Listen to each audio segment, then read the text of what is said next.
Campa Cola compound की मियाद आज खत्म। बीएमसी ऑफिसर की टीम पहुंची कैंपाकोला कंपाउंड। घर न छोड़ने पर अड़े रहवासी।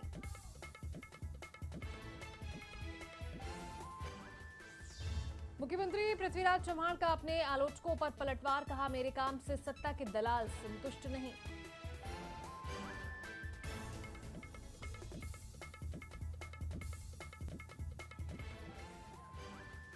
सीएम उम्मीदवार बनने के सवाल पर उद्धव ठाकरे का बयान। कहा, सीएम बनने के बारे में अब तक नहीं सोचा।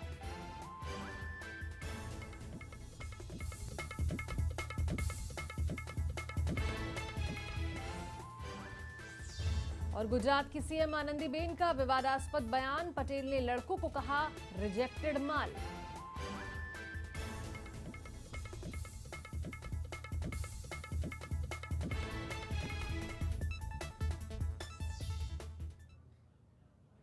नमस्कार, लेमन न्यूज में आप सबका बहुत बहुत स्वागत है। मैं हूं सुष्मिता सिंह।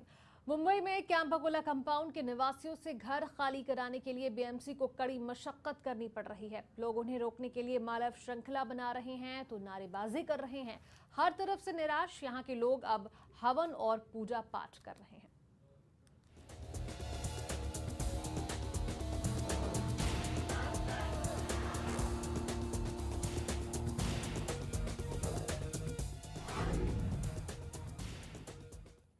मुंबई के कैंपाकोला सोसाइटी में रहने वाले लोगों को अपना आशियाना खाली करने के लिए दी गई मियाद आज खत्म हो गई है और बीएमसी अधिकारी अपनी कार्रवाई करने के लिए कैंपाकोला पहुंच चुके हैं।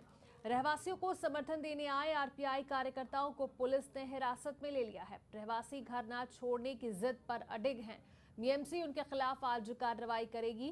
बीएमसी ने सोसाइटी के 102 अवैध फ्लैट्स पे रहने वाले लोगों को 12 जून तक घर खाली करने की डेडलाइन दी थी। 12 जून की इस डेडलाइन को बढ़ा दिया गया था जब सदमे की वजह से एक सीनियर सिटीजन की यहां पर मौत हो गई थी। उसके बाद इस मियाद को बढ़ाया गया और आज की तारीख मुकर्रर की गई। आज डेडलाइन समाप्त हो रही है और 11 बजे का समय दिया गया था बीएमसी की ओर से कि अपने फ्लैट्स खाली कर दें और जिसके बाद बीएमसी की तमाम कर्मचारी वहां पर अधिकारियों के साथ पुलिस दल बल के साथ पहुंचे। लेकिन रहवासियों के विरोध का यहां पर उन्हें सामना करना पड़ा। चूंकि रहवासी गेट्स खोलने को तैयार नहीं हैं। गेट्स बंद हैं। गेट्स पर बैम्बू लगाकर पूरी तरीके से बैरियर बनाने की कोशिश की गई है ताकि बीएमसी का कोई भी कर्मचारी और पुलिस का जवान अंदर प्रवेश ना कर सके। रहवासी किसी भी तरीके से कार्रवाई को होने नहीं देना चाहते हैं और इसका विरोध लगातार कर रहे हैं। वहां पर अब हवन भी शुरू हो गया है। लगातार हवन करके भगवान से भी यही कामना की जा रही है कि कोई रास्ता निकाल लिया जाए बीच का जिससे उनके घरों पर गाज न गिरे, उनके आशियाने उनसे न छिने। लेकिन सवाल लगातार यही उठ रहा है, जब सुप्रीम कोर्ट अपना फैसला सुना चुका है तो ऐसे में अब सुप्रीम कोर्ट के फैसले के बाद आखिर क्या बचता है? क्या बीएमसी कर्मचारी जो वहां पर पहुंचे हैं वो कार्रवाई करने के लिए बाध्य हो जाएंगे या फिर कोई बीच का रास्ता, सुलह भी हो सकती है? कैंपाकोला रहवासियों के साथ लगातार बहस वहां पर चल रही है। बीएमसी के अधिकारी जो पहुंचे हैं, कोशिश की गई दूसरे द्वार से प्रवेश करने की, लेकिन वहां पर भी उन्हें प्रवेश नहीं मिला है और सारे गेट्स बंद किए हैं रहवासियों ने। बड़ी संख्या में पुलिस का दल बल वहां पर मौजूद है। महिला पुलिस के जवान भी वहां पर हैं। पुलिस के तमाम उच्च अधिकारी भी वहां पर मौजूद है क्योंकि विरोध की स्थिति पहले से ही अंदेशा जताया जा रहा था कि बन सकती है। इससे पहले भी जब बीएमसी की टीम कार्रवाई करने के लिए पहुंची थी तो वहां पर विरोध देखा गया था। हाथापाई पर उतारू हो गए थे रहवासी और जिसके चलते बीएमसी की टीम को वापस लौटना पड़ा था। आज आखिरकार जब मियाद खत्म हुई है बीएमसी के फ्लैट्स खाली करने की जो मियाद दी गई थी कैंपाकोला रहवासियों को, वो खत्म हो गई है आज और बीएमसी की टीम वहां पर पहुंची है कार्रवाई करने के लिए। मीडिया का भी वहां पर जमावड़ा लगा हुआ है और मामला सुर्खियों में कई दिनों से है, जिसके चलते आसपास के जो लोग हैं वो भी वहां पर इकट्ठा हो गए हैं। कौतूहल का विषय हो गया है। एक तरीके से उत्सुकता सभी तरफ देखी जा रही है।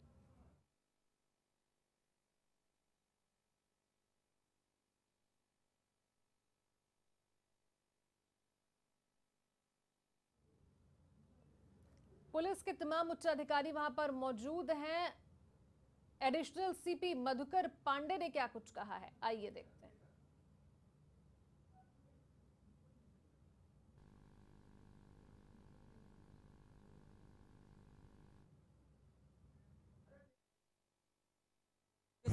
As of now, I will not like to comment. Would you be using force against them or what? Because you have to comply with the Supreme Court orders too. Yeah. So what should be using force? As of now, we will not be able to comment on this. Agency के कर्मचारी यहाँ पर पूरी तैयारी से आए हैं। I just said that let's not try to predict the future. हम लोग इसको डिसाइड करेंगे अपना आगे क्या करना है. We will decide and only then we'll let you know. So even are you trying to also convince the residents because they are not ready to convince and they are not ready to allow BMC officials to go inside? We will decide and let you know about this. Sir कहीं ना कहीं एक law and order का भी मामला है, क्योंकि यहाँ पर जो लोग हैं उनका कहना है कि हम बाहर नहीं आएंगे, अगर फोर्स अपनाना है तो पुलिस अपनाए, तो क्या ऐसे में कुछ जरूरत पड़ेगी इस तरह की या कोशिश होगी उनको समझा के किसी तरह बाहर लाने की? ये जो ऑप्शंस हैं, बहुत तरह के ऑप्शंस हमारे सामने हैं. We will exercise all options after considering all possibilities. लेकिन सारी ऑप्शंस क्या आज ही आप ट्राई करेंगे? We will exercise all options once it is considered. Sir court के आदेश का अमल उससे क्या किया जा सकता है आपकी ओर से?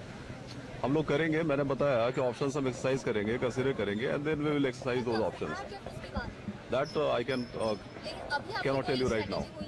हमारी स्ट्रेटेजी है but will not like to. Sir Pandey साहब, क्या आपकी बात हो रही है रेसिडेंट से? सर रेसिडेंट से बात हुई है आपकी?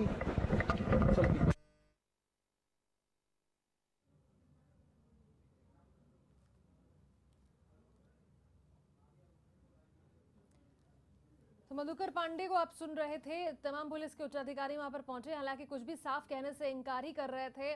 उनका कहना यही है कि सारे ऑप्शंस, जितने भी रास्ते हैं, सबको तलाशा जा रहा है और देखा जा रहा है कि किस तरीके से स्थिति को अपने अनुकूल किया जा सकता है। ज्यादा कुछ बोलने से बचते ही दिखाई दिए मधुकर पांडे। बहरहाल विरोध की स्थिति लगातार बनी हुई है। अब बीएमसी के लिए जाहिर तौर पर यहाँ पर पशुपेश वाली स्थिति भी हो गई है कि किस तरीके से कैंपाकोला सोसाइटी के रहवासियों को मनाने की कोशिशें की जाएं। चूंकि पहला जो स्ट्रैटेजी है, रणनीति यही है कि पहले अगर आम बातचीत हो जाती है और बातचीत के जरिए कोई रास्ता निकल जाए तो बातचीत के जरिए ही उस रास्ते को निकाला जाए, और उसके बाद अगर तब भी नहीं मानते हैं रहवासी तो फिर निश्चित तौर पर बीएमसी को कोई कड़ी कार्रवाई करने के लिए बाध्य होना पड़ेगा।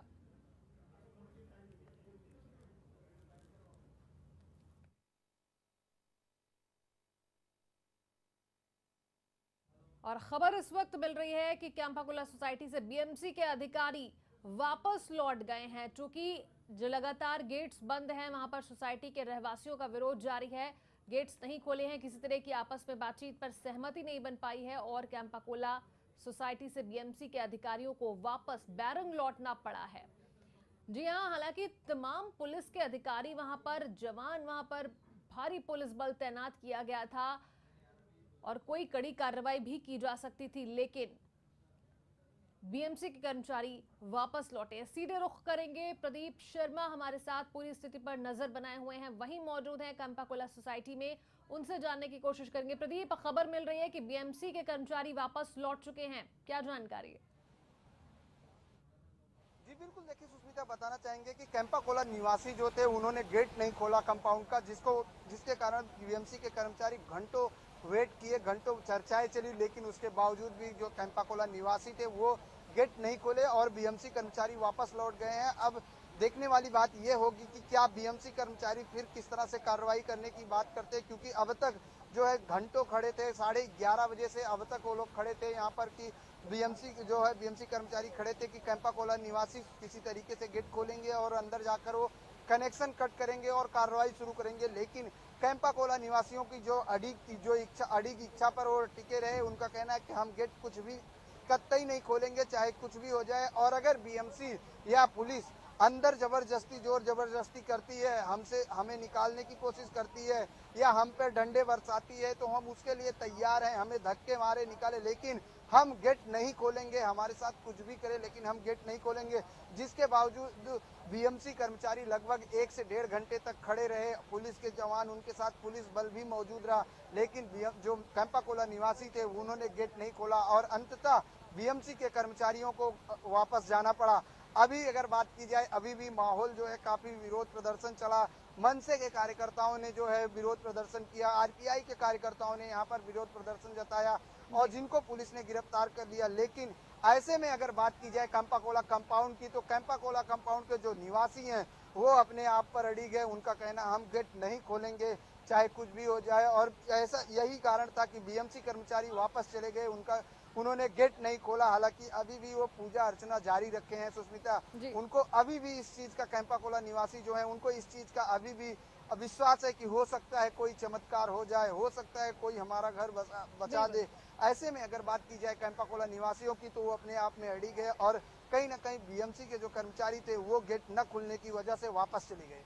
अब जाहिर है प्रदीप, बीएमसी के कर्मचारी वापस लौट गए। हालांकि पुलिस के तमाम उच्चाधिकारी वहां पर मौजूद है, पुलिस के जवान वहां पर बड़ी संख्या में तैनात हैं। ऐसे में अगर बीएमसी चाहती, प्रशासन चाहता तो कोई सख्त कार्रवाई की जा सकती थी। लेकिन जो रवैया सामने आ रहा है लौटने के बाद, बीएमसी जब वहां पर लौट गई है, तो यही रवैया सामने आ रहा है कि कहीं ना कहीं बीएमसी और प्रशासन की कोशिश यही है कि आपस में बातचीत से कोई रास्ता निकले और उनको सख्त कार्रवाई करने के लिए बाध्य न होना पड़े। कोई बीच का रास्ता ही निकालने की कोशिश कर रहे हैं, सुलह सहमति से हिंसा नहीं अपनाना चाहते हैं। बिल्कुल, देखिए अगर बात की जाए जिस तरह से गेट न खुलने के कारण बीएमसी कर्मचारी वापस चले गए और बीएमसी कर्मचारी जब उस गेट पे पहुंचे, उस दौरान एनसीपी के जो प्रवक्ता थे राहुल नार्वेकर वो मौजूद थे। साइना एनसी ने उनसे बात की, साथ ही कई जो कार्यकर्ता विरोध प्रदर्शन में भी लोग थे, कार्यकर्ता मनसे और आरपीआई वालों। इन तमाम चीजों को देखते हुए बीएमसी कर्मचारी शांतिपूर्वक जो है कैंपाकोला निवासियों से चर्चा करने की कोशिश की, उनको समझाने की कोशिश की, लेकिन वो लोग नहीं माने। साथ ही उनका जो कैंपाकोला निवासी हैं उन्होंने साफ तौर पर एक चीज ये भी कहा कि अगर बीएमसी या पुलिस हमें धक्के देकर निकालती है या मारपीट करती है, हमारे साथ किसी भी तरीके की जोर जबरदस्ती करती है, तो हम सुसाइड कर लेंगे, हम आत्महत्या कर लेंगे। ऐसी भी धमकी दे डाले कैंपाकोला निवासियों ने साफ तौर पर। और तमाम जो देखी गई जिन बात पर, जहाँ तक अगर राजनीतिक नेताओं की बात की जाए, जैसे अरविंद सावंत ने कहा कि हम सीएम से मुलाकात करेंगे, और एनसीपी के प्रवक्ता राहुल नार्वेकर ने भी कहा है कि हम सीएम से मुलाकात कर इस मामले में कोई बीच का रास्ता निकालने की बात करेंगे। ऐसे में बीएमसी कर्मचारी जो है उनका कहना है कि हम किसी भी सूरत पर जबरदस्ती नहीं करना चाहते। अगर ये शांतिपूर्वक हमें अंदर जाने देते हैं तो हम अपनी कार्रवाई को अंजाम देंगे। लेकिन आज जो ये गेट बंद होने की वजह से बीएमसी कर्मचारी अंदर नहीं गए और वापस चले गए, यानी कहीं ना कहीं जो कोर्ट का आदेश है, उनका कहना है जो कैंपाकोला निवासी हैं वो कोर्ट के अवमानना कर रहे हैं, कोर्ट के आदेश की अवहेलना कर रहे हैं, उनको अपनी कार्रवाई नहीं करने दे रहे हैं। अब देखने वाली बात ये होगी सुष्मिता कि इस पूरे मामले पर बीच का रास्ता क्या निकल के आता है। क्या बीएमसी कर्मचारी आज वापस गए हैं, कल फिर आएंगे, कल क्या होगा? क्योंकि जो अल्टीमेटम दिया गया है, सोमवार से हथौड़ा चलने की बात की गई है, फ्लैग तोड़ने की बात कही गई थी बीएमसी द्वारा। अब तक 3 दिन का समय, जो 3 दिन का शुक्रवार, शनिवार, रविवार, ये बिल्कुल प्रदीप, जाहिर तौर पर अब देखने वाली बात होगी कि क्या कुछ होता है। मियाद आज खत्म हो चुकी है और सोमवार से वहां पर बिल्डिंग पर हथौड़ा भी चल सकता है, यानी तोड़क कार्रवाई को भी अंजाम दिया जा सकता है। बहरहाल फिलहाल जो खबर मिल रही है उसके मुताबिक बीएमसी के तमाम कर्मचारी वहां पर बैरंग वापस लौट चुके हैं।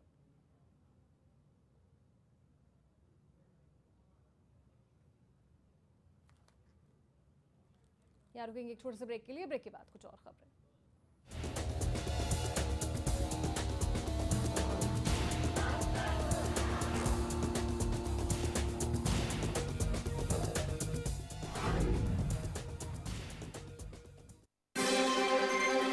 इसके बाद एक बार फिर आप सभी का स्वागत है मुद्दे की बात में। सवाल भारतीयता और अमेरिकी न्यायिक प्रक्रिया का नहीं है। आपस के डिफरेंसेस की वजह से एक व्यक्ति कांग्रेस के पास चला गया और एक उसके विरोध में चला गया।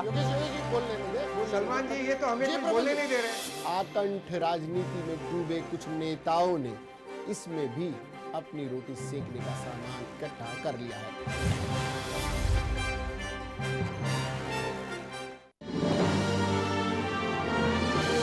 Global advertisers scaling new heights in outdoor media. Market समझना नहीं है कोई रॉकेट साइंस। लॉजिकल होते हैं इसके लोज और हाइज। जब अनलॉक होगा ये लॉजिक, तब फिर आपकी इन्वेस्टमेंट करेगी मैजिक।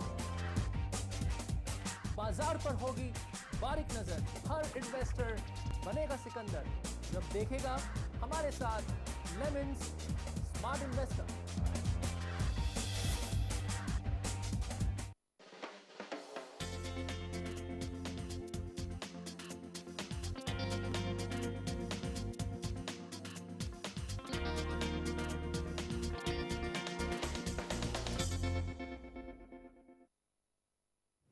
ब्रेक के बाद स्वागत है आपका। गुजरात के मुख्यमंत्री आनंदीबेन पटेल ने गुरुवार को स्कूल प्रवेशोत्सव के कार्यक्रम में एक विवादास्पद बयान दे डाला। आनंदीबेन पटेल ने लड़कों को रिजेक्टेड माल कह दिया। दरअसल प्रवेशोत्सव कार्यक्रम में मुख्यमंत्री आनंदीबेन पटेल पहुंची थी, जहां पर उन्होंने लड़कियों की आबादी पर टिप्पणी करते हुए लड़कों को रिजेक्टेड माल कह डाला।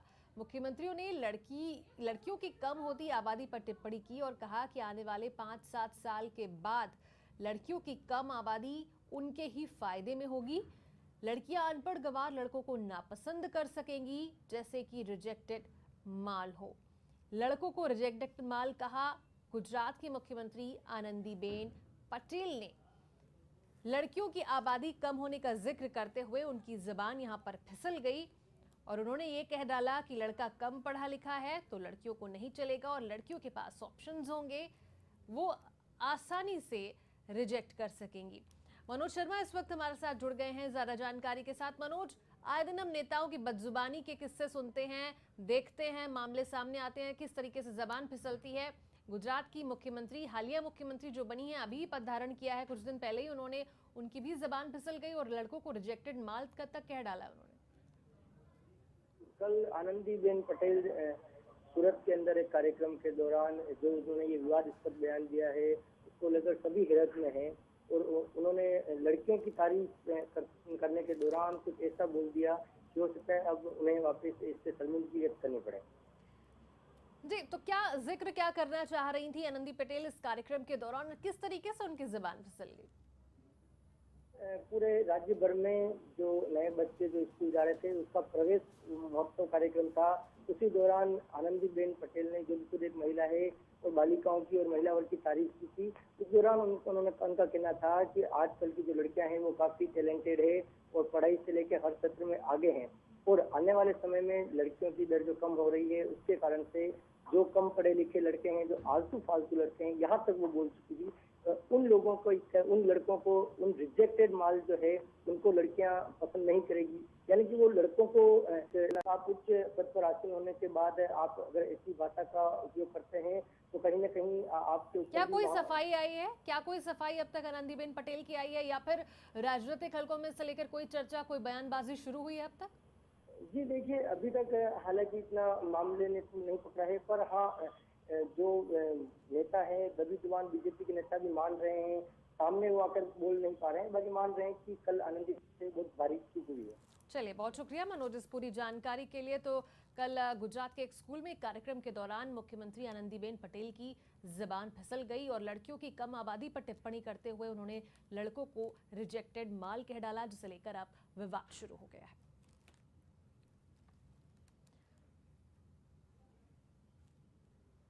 आगे बढ़ेंगे। महाराष्ट्र के मुख्यमंत्री बदले जाने के बीच मौजूदा सीएम पृथ्वीराज चव्हाण ने अपने आलोचकों पर पलटवार किया। उन्होंने कहा है कि मैंने जनता के लिए काम किया है, हो सकता है कि सत्ता के दलाल उनसे संतुष्ट ना हो। खबर है कि लोकसभा चुनाव में मिली करारी हार के बाद कांग्रेस शासित 3 राज्यों के मंत्री बदले जाने की सुगबुगाहट है। महाराष्ट्र, असम और हरियाणा के मुख्यमंत्री बदले जा सकते हैं। महाराष्ट्र के मुख्यमंत्री पद की रेस में सुशील कुमार शिंदे का नाम सबसे आगे है।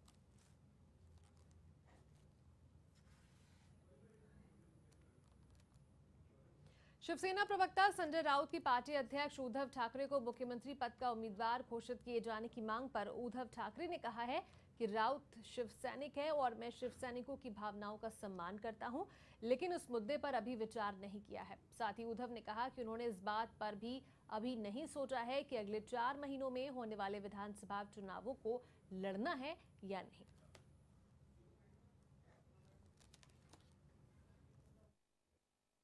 म्हणजेच माझे जर का मी तुम्हाला काही विरोधक नाही मानत, पण जर मला मत द्यायला उत्सुक असतील तर लेकिन ऐसा विषय आज तक मैंने कभी सोचा नहीं है और इसलिए मैं बार बार कह रहा हूं कि हमारे जो सारे मित्र पक्ष है उनके साथ बात, सलाह मशवरा करने के बाद जो भी हमारा निर्णय है हम घोषित करेंगे।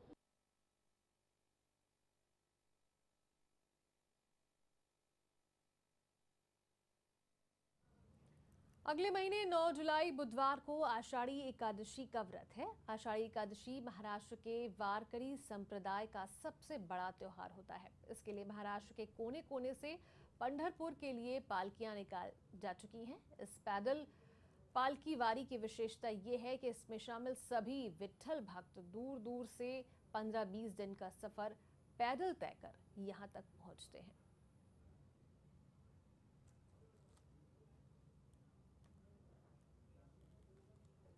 साईं बाबा के दर्शन के लिए लाखों लोग शिरडी जाते हैं, लेकिन साईं बाबा के मंदिर में एक ऐसा स्थान भी है जिसके लिए भी श्रद्धालुओं की भारी भीड़ उमड़ती है। लोगों की मान्यता है कि इस स्थान पर मांगी हुई मनोकामना जल्द पूरी होती है। तो चलिए आपको भी कराते हैं इस स्थान के दर्शन।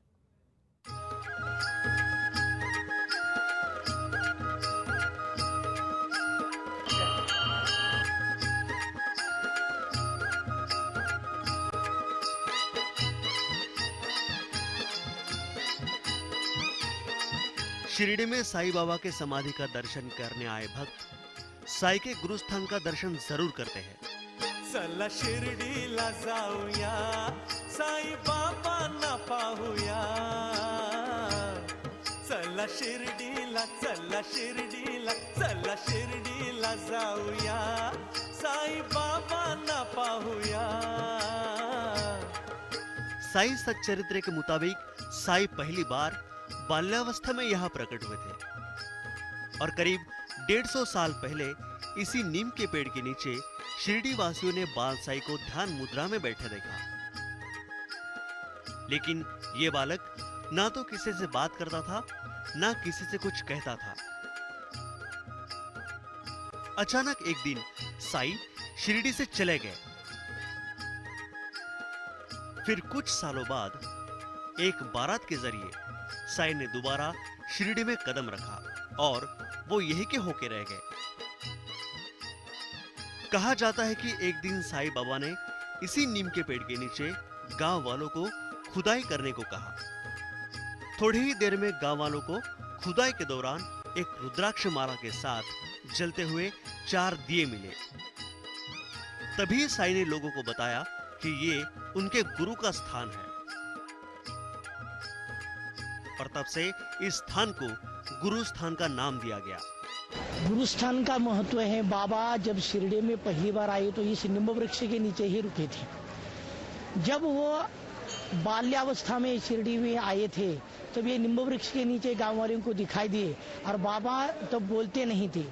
जब खंडोबा के भक्त मालसापति आए और उन्होंने बता दिया कि यहाँ ये तपस्वी ने तपस्या की है, ये तपस्या ठिकान है, तो तब बाबा बोलने लगे कि यहाँ खुदाई करो। और खुदाई करने के बाद जब यहाँ रुद्राक्ष की माला दीपक दिखाई दिया तो बाबा झट से बोले कि ये मेरा गुरु का स्थान है, ऐसा ही उसको जतन करो। कई दशकों से यहाँ पर साई का ये गुरु स्थान स्थित है। आमतौर पर नीम का पत्ता कड़वा होता है, लेकिन साई के इस गुरु स्थान पर स्थित नीम के पेड़ के पत्तों में कड़वाहट नहीं बल्कि मिठास है। देखो ये कोई श्रद्धा का भाव है। आज तक जिन्होंने ये श्रद्धा से ये पान बाबा का ग्रहण किया उसको मीठा लगाए, किंतु ये बाबा का ही चमत्कार है कि ये नीम वृक्ष होते ही वो कड़वापन उसको नहीं होता। गुरु स्थान के दर्शन करने के लिए लाखों भक्त आते हैं।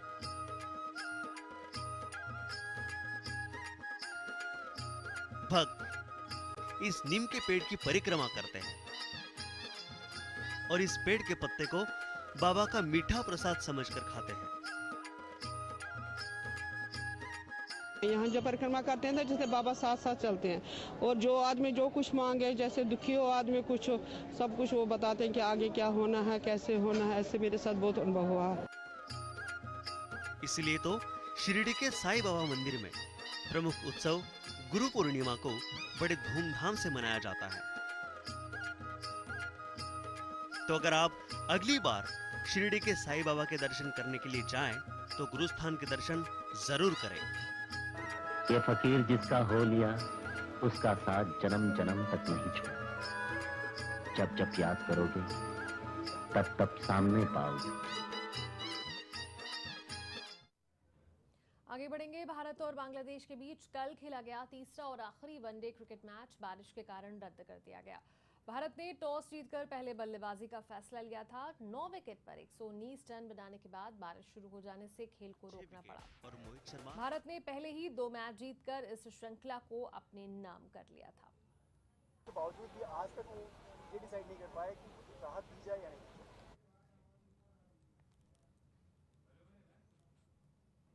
वहीं फीफा वर्ल्ड कप 2014 में कल गुरुवार को इंग्लैंड और उरुग्वे की टीम आमने सामने थी। उसका आदर करना ये हम सभी का कर्तव्य है। आज सवाल है कि इस दिन का हमें सामोने क्यों करना पड़ रहा है, और उसकी वजह यह है जब सुप्रीम कोर्ट ने पिछली बार स्टे एक्सटेंड किया था तब बीएमसी से कहा था कि आप इसमें कोई अमिकेबल सोल्यूशन निकालिए जिससे बिल्डिंग के रहवासियों को भी कोई तकलीफ ना हो और कायदे के दायरे में रहकर इस पे एक सोल्यूशन निकाला जा सके। तो इस पर यहाँ के रहवासियों ने कायदे के दायरे में रहकर 3 से 4 प्रपोजल्स बीएमसी को दिए थे, मगर बीएमसी ने आज तक उन प्रपोजल को सीरियसली न लेते हुए कोई ठोस कार्रवाई नहीं की, उस पर कोई उपाय नहीं निकाला। इसीलिए आज हमें ये दिन देखना पड़ रहा है। और जहाँ बीएमसी का सवाल आता है, मॉनसून के पीरियड में बीएमसी ज्यादा करके कोई इमारत, कोई इविक्शन नहीं करती, कोई डिमोलिशन का काम नहीं करती, और ऐसे स्थिति में जब ऐसा काम नहीं किया जाता है तब कैंपा कोला में आके मॉनसून सीजन में यानी जून से सितंबर तक जो उनका हाइड आउट पीरियड रहता है